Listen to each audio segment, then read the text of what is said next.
အလင်းရောင်တစ်ခုကြောက်မြတ်တစ်ခုလဲကိုဖြတ်သွားရဲ့အခါလေး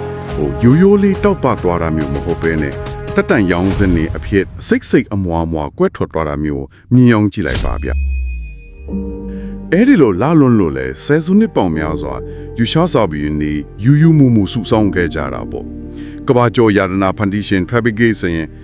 သူ့ရဲ့ empire တစ်ခုလုံးကိုဒီကြောက်မြတ်ရဲ့အလားတရားပေါ်မှာတိဆောက်ခဲ့တယ်လို့တော့ပြောလို့ရတယ်ဟုတ်ပါတယ်ရှင်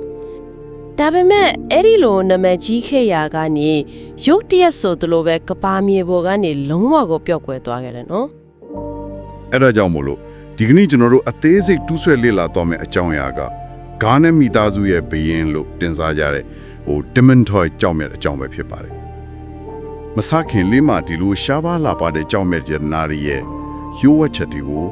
အမြဲဖော်ထုတ်တင်ဆက်ပေးနေတဲ့ Crystal Telleri ဆိုတဲ့ YouTube channel လေးကို subscribe လုပ်ထားပေးဖို့ပရိသတ်ကြီးကိုအရင်ဆုံးတရားစီခြင်းပါတယ်ဗျာဟုတ်ကဲ့ရှင်ကျမတို့ဒီအကြောင်းကိုသိချာနားလည်ဖို့အတွက်သမိုင်းမတန်းဟောင်းတွေနောက်ပြီးလက်ရှိကဘာစစ်ကွက်ပေါင်းစီသုံးသက်ချက်ကြီးနဲ့ဆွစ်ဇာလန်ကနာမည်ကြီးကျောင်းမြတ်တစ်ခွေခန်း SSCF လို့နေရာတွေကနေထုတ်ပြန်ထားတဲ့တိတ်ကနီးကြလေးလာတွေ့ရှိချက်တွေကိုသိချာရှာဖွေစုဆောင်းထားပါတယ်ဆိုတော့ဒီရင်းမြစ်ဒီကို check စကီ Dementoid ရဲ့နောက်ခွေကသမိုင်းကျောင်းရဲ့သူ့ရဲ့ထူးခြားတဲ့ဓာတုဝေဒဖွဲ့စည်းပုံယဉ်တရားရဲ့သူ့ရဲ့ကျန်ဖို့ဘာကြောင့်ဒီလောက်ကြီးမားရတယ်လဲဆိုတာတွေကိုအသေးစိတ်ခွဲခြမ်းစိတ်ဖြာသွားမှာပေါ့နော်တဘောပထမဆုံးတင်တဲ့ဒီကြောက်ရဲ့ဇလန်းစတင်ရာကိုတွားကြည့်ရအောင်ဗျာစစ်ချစ်စင်ဟာဇတုံးခုနှစ်လောက်ကယူရှားနိုင်ငံကအင်ပတန်အေးခဲနေတဲ့ Ural တောင်တန်းတွေစီကနေစတင်ခဲ့တာပေါ့နော်မတန်းတဲ့အရာဆိုရင်အစပိုင်းမှာရွှေရှာတဲ့သူတွေကတော့ဒီကြောက်ကိုတတိမထားမိတဲ့ရဘူးလို့ဆိုတယ်မမရဲ့ဇလန်းကဘယ်ကစလဲဆိုတော့Bob Brovka ဆိုတဲ့မြေလေးထဲကနေစတာပါအဲ့ဒီမြေထဲမှာကလေးတွေစော့ကစားရင်းနဲ့မြေခင်းရောင်ကြောက်စရစ်ခဲလေးတွေကိုစတင်တွေ့ရှိခဲ့ကြတာလေကလေးတွေကစားရင်တွေ့တာပေါ့ဟုတ်တယ်အစပိုင်းမှာ data ကန်ရွှေပန်းထင်းဆရာတွေက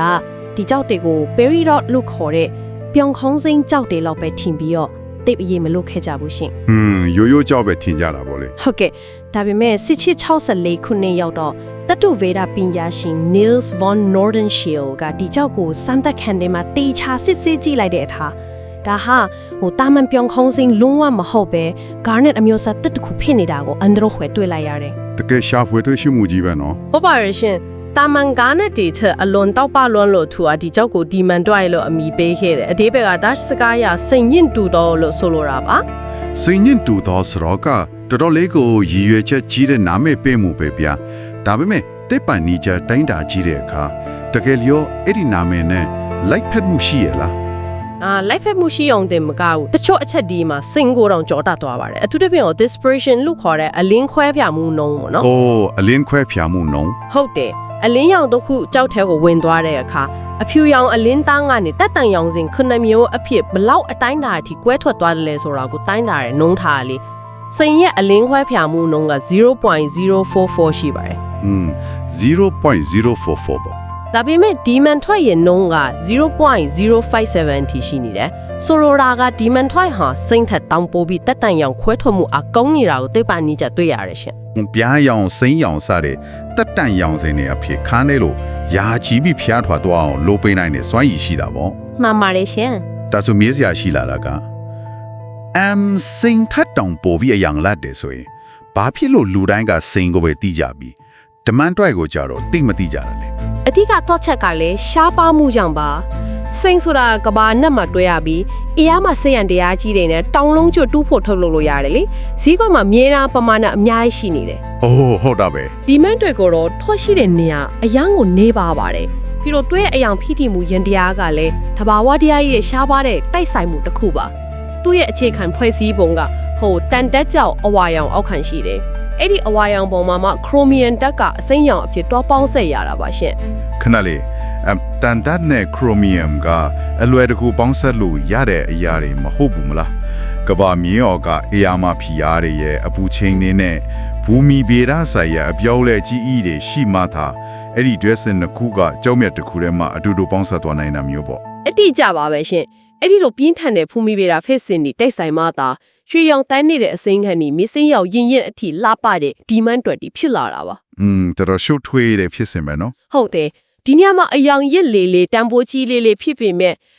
အယောင်နဲ့ဖြော့တဲ့အဝါရောင်တန်းတဲ့အစိမ်းကြီးမှာတော့စောစောကပြောတဲ့အလင်းဖြတ်ထွက်မှု fire ကိုပိုပြီးတိတိတတ်တာထိနစ်အောင်မြင်ရတယ်ပါတယ် အပြင်ပန်းတောက်ပမှုနဲ့ဓာတုဗေဒဖြစ်စဉ်တွေကတကယ်ကိုစိတ်ဝင်စားစရာပဲပြီးတော့ဒါပေမဲ့သူရေတနာမတန်းတွေကိုဖတ်ကြည့်တော့လေသူ့ရဲ့အတွင်းပိုင်းဖွဲ့စည်းပုံကပိုပြီးတော့အန်တော်စရာကောင်းနေသေးတယ် ဘယ်လိုညူးလဲရှင် အထူးသဖြင့်ယူရှားကထွက်တဲ့ Demon Threat ဒီမှာ hostel လို့ခေါ်တဲ့မြင်းမီပုံစံအမတ်သားလေးတွေပါဝင်တဲ့ဆိုတာကိုတွေ့ရတယ်ဗျ ဩဟုတ်ပါတယ်ရှင်မမ်မီလူတမမဟုတ် microscope နဲ့ကြည့်လိုက်ရင် Russia Demon Threat ရဲ့အကျဉ်းပိုင်းမှာ hostel ဆိုတဲ့မြင်းမီပုံစံအမြန်လေးတွေတွေ့ရလေးရှိတယ် အဲ့လာတော်ထူးဆန်းတယ် တက်ခွဲဆက်သက်ချက်တွေရဆိုရင်ဒီအမြန်လေးတွေဟာ chrysotil ဒါမှမဟုတ် bisolite လို့ခေါ်တဲ့တတ်ထုအမြန်လေးတွေချစ်ကြတယ်။ကြောက်ရဲ့အလဲဘဟိုမှာရှိတဲ့ chromite အဆက်လေးကနေဘေးဘက်တွေကိုအမြန်လေးတွေကောက်ကွေးပြီးဖျားထွက်နေတဲ့ပုံစံမျိုးဖြစ်လို့မြင်းမီနဲ့တူနေတာပါ မြင်းမီနဲ့တူတော့ hostel လို့ခေါ်တာပေါ့ ။ဟုတ်ကဲ့နောက်ပိုင်းဆွစ်ဇာလန်က SSF လို့နာမည်ကြီးတက်ခွဲခန်းလေးရဲ့လေ့လာချက်အရဆိုရင်တချို့အမြင်တွေက dioxide ဆိုတဲ့တတ်ထုတွေဖြစ်နေတာကိုလည်းရှာဖွေတွေ့ရှိထားပါတယ် ခဏလေးဗျအခုပြောသွားတဲ့အထင်မှာ chrysotile ဆိုတဲ့နာမည်ပါသွားတဲ့ chrysotile ဆိုတာ asbestos ကြောက်ကွန်အမျိုးအစားထဲမှာပါတယ်မလား ။ဟုတ်ကဲ့ရှင်ပါပါတယ် အဆုတ်ကင်ဆာတွေပါတယ်ဖြစ်စေနိုင်တယ်ဆိုတဲ့ antre ရှိကြောက်ကွန်လေဗျဒါဆိုလူတွေကကြောက်ကွန်တွေကိုလက်ဝဲရတဲ့နာအဖြစ်လေပြင်းမှာလက်ချောင်းတွေမှာဝတ်နေကြတာပေါ့ antre မရှိဘူးလားဗျ ။အရန်ကောင်းတဲ့မေဟုံးပါပဲနာမည်ကြားလိုက်ရင်တော့လန့်စရာကောင်းပါတယ်ရှင်။ဒါပေမဲ့စိုးရင်စရာလုံးဝမရှိပါဘူးရှင် အော်ဟုတ်လားဘာဖြစ်လို့လဲဗျ ။ဘာကြောင့်လဲဆိုတော့ဒီ crystalline အမြင်လေးတွေဟာ demantoid ကြောက်ရဲ့တလင်းဖွင့်စည်းပုံထဲမှာအသေးပိတ်လံခံထားရလို့ပါပဲ။အပြင်ကိုလေရဲလွှင့်စင်လာပြီးရှူမီစရာအကြောင်းလုံးဝမရှိပါဘူးရှင်။ အဲ့ဒီလိုကို ဟုတ်တယ်တဘာဝတရားကြီးကဒီအမြန်လေးတွေကိုလုံခြုံတဲ့မန်ပြတ်တင်းပေါက်တစ်ခုထဲမှာအလှပြထားတယ်လို့မျိုးတေချာထိမ့်သိမ်းထားပေးတာပါ တော်သေးတာပေါ့ဗျာဒါနဲ့ဒီနေရာမှာစဉ်းစားစရာနောက်တစ်ခုပေါ်လာပြန်ပြီပုံမှန်အပြင်ကြောင်းမြတ်ဝဲတူတွေယင်းနှိမြုံနှံတူတွေဆိုတာအကြီးထဲဆုံးအဖြစ်အနာအစားကင်းဆုံးကိုပဲငွေပုံပေးပြီးဝယ်ချင်ကြတာသဘောပဲလေ မှန်ပါလေ ကြောက်ထဲမှာအငင်းကြီးတွေပါနေဈေးကျသွားမှာပေါ့အခုလိုအမြန်မရှင်းတဲ့ကြောက်ကွဲမြန်လေးတွေပါတာကိုဘာကြောင့်များယင်းနှိမြုံနှံတူတွေကပိုပြီးတံပိုးထားရှာပွေကြတာလေဗျာ ဒါကဒမန်တွဲရဲ့ဈေးဝယ်သဘောတရားပြောင်းပြန်ဖြစ်နေတဲ့ထူးခြားချက်ပါရှင်ဒီ hostel အမြန်လေးတွေဟာကြောက်ရဲ့တန်ဖိုးကိုကြာဆင်းမသွားစေတဲ့အပြင်ယူရှားနိုင်ငံယူတဲ့တောင်တန်းကထွက်တဲ့အစ်စ်အမှန်ဖြစ်ကြောင်းတဘာဝတရားကြီးကိုလိုင်းကထုတ်ပေးထားတဲ့တစ်တရထောက်တာ certificate တခုလိုဖြစ်နေတာပါ တဘာဝကပေးတဲ့ certificate ပေါ့ ဟုတ်တယ်လေယနေ့မဂ္ဂနန်တူတွေဆူရှောင်းတူတွေကဒီတဘာဝရဲ့လက်ရအမှတ်တာအပိဝပါတဲ့မြေမိပုံစံလက်လက်ပပဖြာထွက်နေတဲ့ကြောက်တွေကိုမှ premium ဈေးကောက်ပေးပြီးဝယ်ယူကြပါလေရှင် ကျွန်တော်သာကြောက်ထုဖန်တီးတဲ့သူဆိုရင်လေဒီမြေမိပုံစံကအဲ့လောက်ဈေးကောင်းရတယ်ဆိုတာသိတာနဲ့တာမန်အစင်းရောင်ကြောက်ထုတစ်ခုတည်းကိုလေးစားနေဖြစ်ဖြစ်ထိုးဆင်းနေဖြစ်ဖြစ်အဲ့လိုအမြင်လေးတွေအတူလို့ထည့်လိုက်မှာပဲ တွေးစရာပဲနော် ဟုတ်တယ်လေအတူအပတ်အလုပ်တဲ့သူတွေအတွက်အဲ့လိုဖန်တီးလို့မရဘူးလားဗျာ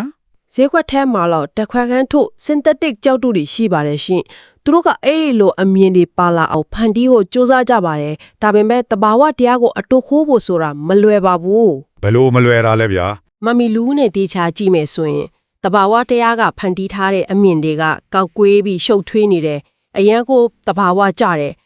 လူလှုပ်ထားတဲ့ဖန်တီးမှုတွေမှာကြတော့အဲ့ဒီအမြင်တွေကတိတ်ပြီးတောင့်တန်းနေတတ်တယ်ဖြောင်းတန်းလွန်းနေတတ်တယ်အဲ့ဒီမတိမတာခြားနာချက်ကိုကြည့်ပြီးကျွမ်းကျင်သူတွေကဒါဟာတဘာဝလားလူလှုပ်လားဆိုတာကိုချက်ချင်းခွဲခြားနိုင်ပါတယ်ရှင် တဘာဝရဲ့အစီအစဉ်တကြရှုပ်ထွေးမှုကိုလူသားတွေကအတူမခိုးနိုင်ဘူးကောဗျာဒီလိုအမခအလင်းဖြာထွက်မှုတွေတဘာဝရဲ့လက်ရအမတ်အသားတွေကြောင့်ပဲတမိုင်းတစ်ခေတ်မှာဒီကြောက်ကဥရောပပြည်ရင်တွေရဲ့နန်းတွင်ရတနာဖြစ်ခဲ့ရတာကို အတိအကျပါပဲရှင်19ရာစုနောက်ပိုင်းနဲ့20ရာစုအစောပိုင်းဥရောပမှာ Edwardian Kit ပြင်သစ်လို့ဆိုရင် Belle Epoque လို့ခေါ်တဲ့အနုပညာနဲ့ရတနာတွေအထွတ်အထိပ်ရောက်ခဲ့လေခေတ်ကြီးမှာတမန်တော့ကဈေးကွက်ကိုအပိုင်စည်းထားခဲ့ပါတယ် တကယ်ရွှေခေတ်ကြီးပေါ့ ဟုတ်ကဲ့အထူးသဖြင့်ယူရှားစာပရင်တို့ရဲ့အသေးဆွဲထိခဲ့တဲ့ ကဘာကျော်ရတနာဖန်တီးရှင် Peter Koff-Roberge ဆိုရင်သူဖန်တီးရဲ့ Imperial X နန်းတွင်းသုံးဥပုံတန်တန်ရတနာတွေနဲ့အခြားအဖိုးတန်လက်နာတွေမှာဒီ Dementor ရဲ့တောက်ပတဲ့အစိမ်းရောင်ကိုအဓိကထားပြီးသုံးစွဲခဲ့ပါတယ်ရှင်တော်တော်ကိုခက်စားခဲ့တာပဲဟုတ်တယ်လေအဲ့ဒီခေတ်ကဥရောပအထက်တန်းလွှာတဲ့ကြားမှာဒီကြောက်ကိုဝစ်စင်တာဟာယူရှားနန်းတွင်းရဲ့အာဏာနဲ့အလားတရားကိုပိုင်ဆိုင်တာနဲ့တူတယ်လို့သတ်မှတ်ခဲ့ကြတယ်မို့နော်တွေးကြည့်စရာပဲဗျအဲ့ဒီလောက်တောင်နာမည်ကြီးပြီးလူတိုင်းလူချင်းနေခဲ့တဲ့ကြောက်ကဘာဖြစ်လို့ UTH ဈေးကွက်ထဲကနေလုံးဝပျောက်ကွယ်သွားခဲ့ရတာလဲစောစောကပြောတဲ့တဘာဝရရှားပါသွားတယ်ဆိုတော့ပိုတဲ့အကြောင်းပြချက်တွေရှိနေမလားဒီနေရာမှာဘူမိပရဲ့ထက်တမိုင်းနဲ့နိုင်ငံရေးအလဲအပြောင်းလဲကပိုပြီးအရေးပါလာပါတယ်ရှင်။တမိုင်းမတဲ့နေကဆိုရင်1910ခုနှစ် Bolshevik တော်လှန်ရေးအပြီးမှာယူရှားနိုင်ငံရဲ့အခြေအနေကစောက်ထိုးမိုးမြော့ပြောင်းလဲသွားတယ်။အော်နိုင်ငံရေးပြောင်းလဲပေါ်အစိုးရတစ်ကတယန်ဇာတော်တွေရဲ့တံပိုးသတ်မှတ်ချက်ကိုလုံးဝပြောင်းပြလိုက်ပါတယ်။ရတနာကျောင်းမြစ်တွေဆိုတာဟာအလားအတတ်သားဖြစ်တယ်။နိုင်ငံတော်တည်ဆောက်ရေးအတွက်လက်တွေ့အသုံးမဝင်ဘူးဆိုပြီးယူဆခဲ့ကြတယ်။အမြင်ဒီပြောင်းသွားလာပေါ်ဗျာဟုတ်တယ်ရှင်ဒါကြောင့်ဇင်ခံရတနာတူးဖော်မှုတွေအားလုံးရပ်တန့်သွားခဲ့ရတယ်လေနှမျောစရာပဲနော်နောက်ပြီးဒုတိယကမ္ဘာစစ်ဖြစ်လာတဲ့အခါဂျာမနီရဲ့တိုက်ခိုက်မှုရန်ကနေကောက်ွယ်ဖို့ရုရှားအစိုးရကစက်မှုဇုံတွေအားလုံးကိုယူရဲတောင်တန်းတွေပတ်ရွှေ့ပြောင်းပစ်ခဲ့တယ်အဲ့ဒီလိုစက်မှုလုပ်ငန်းကြီးတဲ့အလုံးကျဲနဲ့ဝင်လာတဲ့အတွက်ဒမန်တွိုက်တူးဖော်ရေးဟာလုံးဝကိုတမိုင်းထဲမှာတိမ်မြုပ်ပျောက်ကွယ်သွားခဲ့ရပါတော့တယ်ရှင်စိတ်ဝင်စားစရာပဲနိုင်ငံရေးနဲ့စီးပွားရေးစနစ်ပြောင်းလဲလာတာကတောင်တန်းတွေအောက်ကကြောင်မြက်တီကိုပါတွားပြီးရိတ်ခတ်သွားတာကိုဗျာတယန်ဇာရတစ်ခုရဲ့တန်ဖိုးဆိုတာလူတွေရဲ့လိုအပ်ချက်အပေါ်မူတည်ပြီးဘယ်လောက်တောင်ပြောင်းလဲသွားနိုင်တယ်လဲဆိုတာပြနေတာပဲမှန်ပါတယ်ရှင်ဒါဆိုလက်ရှိအခုခေတ်မှာရောဘယ်လိုအခြေအနေရှိတယ်အဲ့ဒီယူရိန်းတောင်တန်းတွေစီကနေပြန်ထွက်လာပြီလားအခုနောက်ပိုင်းဆက်စုနှစ်ဒီမှာတော့ရုရှားနိုင်ငံရဲ့စီးပွားရေးစနစ်ပြန်လဲပွင့်လင်းလာတာနဲ့အမျှတတိပေါကလာရဲ့အသေးစားတူးဖော်သူတဲ့ကြောင့်ဒီကြောက်တွေဈေးကွက်ထဲပြန်လဲထွက်ပေါ်လာပါတယ်ရှင်ပြန်ထွက်လာပြီပေါ့နော်ဟုတ်ကဲ့ဒါပေမဲ့ပမာဏကတော့အလွန်တရာကိုနှီးပါပါတယ်နစ်ကရက်အထက်အရွယ်စားရဖို့ဆိုတာအရန်ကိုရှားပါနေပြီဖြစ်ပြီး9ကရက်အထက်အရွယ်စားဆိုရင်တော့ပစ်တိုက်မှာပဲထားမယ်အဆင့်ရှိတယ်လို့ကြောင်မြက်ပညာရှင်တွေကသတ်မှတ်ထားကြပါတယ်ရှင်ယူရှားကဒီမန်ထွိုင်းဒီဈေးကွက်ထေကောင်းနေစေစုနေပေါက်များစွာပျောက်ကွက်နေခဲ့တဲ့အချိန်အတွင်းမှာတော့ဒီအစိမ်းရောင်ကြောက်မြက်ရဲ့နေရာလွတ်ကိုဝင်ယူတဲ့တခြားကြောက်တွေမရှိခဲ့ဘူးလားဗျာတဘောတရားကနေရာလွတ်တစ်ခုကိုဒီတိုင်းထားလိမ့်မရှိဘူးလေရှိတာပေါ့ရှင်ယူရှောက်တောင်တန်းဒီဘောကနေအာဖရိကကန်တာရာဘက်ကိုဘူမိဗေဒသမိုင်းကြောင်းအရာခုန်ကူးကြည့်ရအောင်ဟုတ်ကဲ့စင်ဂရေတောင်မှာကင်ယာနဲ့တန်ဇာနီးယားနယ်စပ်ကနေ Tanzavite လို့ခေါ်တဲ့အစိမ်းရောင်ဂါနက်မျိုးထွက်ပေါ်လာပါတယ်။ Tanzavite ရဲ့အစိမ်းရောင်ကတော့ Vanadium နဲ့ Chromium ဓာတ်တီပေါင်းစပ်မှုကြောင့်ဖြစ်လာတာပါရှင်။သူလဲလာမှာပဲနော်။ဟုတ်ပါတယ်။သူ့ရဲ့အာသာချက်က Dementoid ထက်ပိုပြီးကြီးလင်းနဲ့မာကျောမှုအဆင့်လည်းပိုမြင့်နဲ့ဒါပေမဲ့သူကအလင်းဖြာထွက်မှု dispersion အားနည်းတယ် 0.028 သာရှိတဲ့အတွက် Dementoid လောက်တော့မတောက်ပါဘူးရှင်။ဆိုတော့က Tanzavite ကပိုပြီးအကျန်းခံတယ်ပိုပြီးကြည်လင်တဲ့အစိမ်းရောင်ရှိတယ်ဒါပေမဲ့ Dementor ရဲ့ပြိုင်ဘက်ကင်းတဲ့တောက်ပမှုမျိုးအလင်းဖြာထွက်ပြီးအခန်းထဲမှာ disco ball လို့ဖွတ်သွားတဲ့မော်ဇာမှုမျိုးလို့မရှိဘူးပေါ့သူနေရာနဲ့တူတော့လာကြတာပဲဟုတ်ကဲ့ကွဲပြားတဲ့အလားတရားတွေပေါ့နော်ဒါနဲ့ယူရှားအပြင်တခြားနိုင်ငံတွေကနေရော Dementor တင်မထွက်တော့ဘူးလားကဘာမြင့်ကြီးကဒီလောက်ကျဲတာတခြားနေရာတွေမှာလည်းတူညီတဲ့ဘူမိပဲတဲ့အခြေအနေမျိုးရှိနိုင်တာပဲလေသိချတာပေါ့ရှင်1990ပြည်လုံးနဲ့နောက်ပိုင်းမှာနေရာတစ်တွေကနေ Dementoid တွေဖတ်လာပါတယ်အဓိကအားဖြင့်နမီးဘီးယားနဲ့အီရန်နိုင်ငံတွေကနေပါရှင်အာဖရိကနဲ့အရှေ့လေပိုင်းပေါ့ဟုတ်ကဲ့ဥပမာနမီးဘီးယားက Erongo ဒေသမှာရှိတဲ့ Green Dragon Mine လို့နေရာမျိုးတွေကနေတူးဖော်ရရှိပါတယ်မတန်းဒီထဲမှာဖတ်လိုက်ရတဲ့နမီးဘီးယားနိုင်ငံရဲ့အစိုးရမဟာဗျူဟာကတော်တော်လေးစိတ်ဝင်စားမှုကောင်းတယ်ဗျာသူတို့အတာမန်ကြောက်ရိုင်းတွေကိုတူးပြီးနိုင်ငံခြားကိုဒီအတိုင်းထုတ်ရောင်းလိုက်တာမဟုတ်ဘူးနော်မှန်ပါတယ်ရှင်နမီးဘီးယားကသူတို့ရဲ့တယန်ဇာတကိုတန်ဖိုးထားတယ်မှတ်တမ်းတွေအရသူတို့အစိုးရဟာတဘာဝပတ်ဝန်းကျင်နဲ့လူမှုရေးဆန်လုံးတွေဥပမာ Responsible Jury Council နဲ့ Fair Trade လို့စီမင်းတွေဘူးတေချာလိုက်နာပါတယ်ကြောင်းလိုက်တာဟုတ်တယ်ကြောက်ရိုင်းနေဘူးဒီအတိုင်းမယုံပဲဒေတာတွင်းမှာတင်ကြောက်ဖြတ်တောက်တာပုတ်တိုက်တာစတဲ့တန်ဖိုးမြင့်ထုတ်လုပ်မှုတွေကိုပါအားပေးလှုပ်ဆောင်နေပါတယ်ဒါကတကယ်ကိုရေရှည်တည်တဲ့တာဝန်ယူမှုရှိတဲ့စီးပွားရေးချင်းကမှုပဲဗျာဟ ဟုတ်ပါတယ်ရှင်ဒါကဒေတာခန်တွေတဲ့အလို့ကိုင်ခွင်လန်ဒီဖန်တီးပေးနိုင်ုံသားမက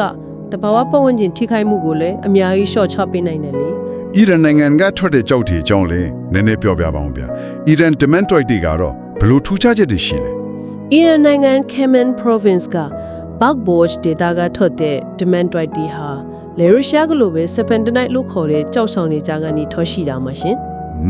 ဘုံဝိဗေဒတဘာဝချင်းတူတာပေါ့ အရင်တော့တူချင်းတူနေလိမ့်မယ်ရှင်ဒါမဲ့တွေ့ပံပညာကိုတော့လိန်လို့မရဘူးလေ ဘယ်လိုခွဲခြားလိုက်ဗျာ ဓာတုပြည့်တဲ့ခွဲချမ်းစီဖြတ်မှုတွေလုပ်ကြည့်တဲ့အခါမှာအီရန် Dementoid တွေရဲ့ဖွဲ့စည်းပုံထဲမှာ Chromium အပြင် Germanium နောက် Nickel နဲ့ Cobalt ဆိုတဲ့ jetson အနည်းငယ်စီပါဝင်နေတာကိုတွေ့ရပါတယ်။ယူချကြောက်တွေမှာအဲ့ဒီ jetson ကြီးမပါဘူးရှင် အော်အဲ့ဒီလိုကို ။ဒါဟာဘူမိပြည်တဲ့ဆိုင်ရာ passport လိုမျိုးပါပဲ။တက်ခွဲခန်းတဲ့ထည့်စစ်လိုက်တာနဲ့ဘယ်ကလာတဲ့ကြောက်လဲဆိုတာချက်ချင်းသိနိုင်ပါတယ်ရှင် တကယ်ကိုပဟဲလီဆန်ပြီးစိတ်ဝင်စားစရာပဲဗျာကဲဒီလောက်လာပါပြီတမိုင်းကြောင်းလဲကြီးမားတယ်ရှားဖားမှုကလည်းအထွတ်ထိပ်ရောက်နေတဲ့ကြောင့်မြတ်ကို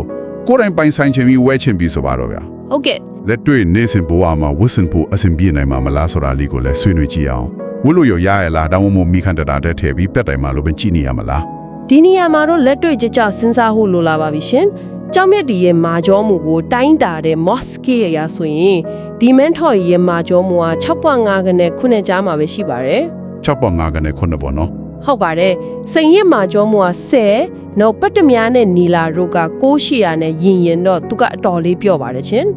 အလွဲတကူစင်ရထင်သွားနေတယ် တတိထားရမှာပေါ့ ဒါပေမဲ့သူရဲ့အားသာချက်တစ်ခုက cleavage လို့ခေါ်တဲ့အလွဲတကူကွဲအပ်နိုင်တဲ့တဘာဝမရှိပါဘူးဒါကြောင့်ချစ်ရထင်လွယ်ပေမဲ့အလွဲတကူကြေမော့သွားတာမျိုးမရှိပဲခက်နိုင်ရည် toughness ကတော့ကောင်းပါတယ်ရှင် ခန္ဓာရေကောင်းတယ်ဆိုပေမဲ့မာကျောမှုနဲ့တယ်ဆိုတော့လေကျန်တဲ့ထိခိုက်မှုတွေပုတ်တိုင်းမှုတွေကိုရှောင်ရှားဖို့လိုအပ်မှာပဲဥပမာနေစဉ်တကားလက်ကုံတဲ့နဲ့ငီးတယ်မျိုးစာဝဲနဲ့ခိုက်မိတယ်မျိုးတွေပေါ့ဗျာ သိကြတာပေါ့ရှင်ဒါကြောင့်မို့လို့ဒီကြောက်ကိုနေစဉ်ဝတ်လက်ဆွတ်တွေအထူးသဖြင့်စိတ်ဆက်လက်ဆွတ်လိုမျိုးအမြဲတမ်းဝတ်ထားမဲ့နေရာမျိုးတွေမှာမသုံးသင့်ပါဘူး အော်ဒါဆိုဘလိုဝေးရင်ပိုကောင်းမလဲဗျာ နာကဒါမှမဟုတ်ဆွဲသည့်အနေနဲ့ဝတ်စင်တာကပုတ်တိုင်မှုနဲ့တဲ့အထက်ပိုပြီးတင်တော်ပါတယ်ရှင် ဒီကနေ့ဆွေးနွေးခဲ့တာတွေကိုအနစ်ချုပ်ပြန်ချိရရင် Dementoid ဆိုတာစိန်ကိုကြိုးလို့နဲ့တောင်းမှမှုရှိတယ်။နောက် Fabige လက်ရာတွေနဲ့ဆက်ဆက်နေတဲ့ခမ်နာတဲ့ယူရှာနန်းတွင်တမိုင်းကြောင့်ရှိတယ်ပေါ့နော် ဟုတ်ပါတယ်ရှင် ။ဘူမိဗေဒအရာအင်မတန်ရှားပါတယ်ပြီးတော့တခြားကြောက်တွေမှာအဖြစ်အနာအစားလို့ထမှတ်ကြတဲ့မြင့်မိပုံစံပါဝင်မှုတွေကိုတော့တဘာဝရဲ့အမှတ်အသားတစ်ခုအနေနဲ့တန်ဖိုးထားတဲ့အဖြစ်ဆွဲဆောင်မှုအဖြစ်ရှိတဲ့ကြောင့်ပဲတဘာဖြစ်တယ်ဆိုတာကိုကျွန်တော်တို့ဒီကနေ့တေချာတူးဆွာနိုင်ခဲ့ပါတယ်ဗျာ မှန်ပါတယ်ရှင် ဟုတ်ကဲ့ဒီနေ့နားဆင်နေတဲ့ပရိသတ်ကြီးအတွက်နောက်ဆုံးတွေးစရာလေးတစ်ခုခြံထားခဲ့ချင်ပါတယ်ဗျာပုံမှန်အားဖြင့်ကျွန်တော်တို့လူသားတွေဟာအရာရာရိုက်မှာအဖြစ်ကင်းစင်ပြီးပြည့်စုံလေးလာကိုသာတန်ဖိုးထားတတ်ကြပါတယ်ဒါပေမဲ့ဒီ Dementoid ကြောင့်မြင်မှာတော့သူ့ရဲ့မစုံလင်မှုကိုယ်တိုင်ကသူ့ရဲ့အပြစ်အနာစာလို့ထင်ရတဲ့အရာတွေကိုယ်တိုင်ကပို့ပြီးတန်ဖိုးကြီးမှစီတဲ့တက်တဲ့တစ်ခုဖြစ်နေတယ်ပါတယ်ဗျာ အေးတကယ့်ကိုမှတ်သားစရာပါပဲရှင် ကျွန်တော်ရဲ့နေ့စဉ်ဘဝမှာတော့ကိုယ်မှရှိနေတဲ့အပြစ်အနာစာလို့ထင်ထားတဲ့အရာတွေကတကယ်တမ်းကျတော့ကိုယ့်ရဲ့တန်ဖိုးကိုမြင့်တင်ပေးနိုင်တဲ့ကိုယ့်ကိုထူးခြားစေတဲ့ကိုယ်ပိုင်တည်တဲ့အမှတ်သားတွေများဖြစ်နေမလားဆိုတော့ကိုနက်နဲ့တွေးတော့ကြည့်စေချင်ပါတယ်ဗျာ ဟုတ်ကဲ့ရှင်အတိတ်ပဲရှိတဲ့အတွေ့လေးပါ ဒီလိုဘ ഹു တုကြရစရာစိတ်ဝင်စားဖွယ်တွေကိုအမြင်ဖော်ထုတ်တင်ဆက်ပေးနေတဲ့ Crystal Gallery ဆိုတဲ့ YouTube channel ကိုတွားရောက် subscribe လုပ်ပေးဖို့ထပ်မံအသိပေးရင်ဒီကနေ့အသေးစိတ်တူးဆွဲလေးလာခဲ့တဲ့အစီအစဉ်ကိုဒီမှာပဲအဆုံးသတ်လိုက်ပါတယ်ဗျာပရိသတ်ကြီးရဲ့နေ့ရက်ဒီလဲ Dementoid တပွင့်လို့တောက်ပနိုင်ပါစေဗျာ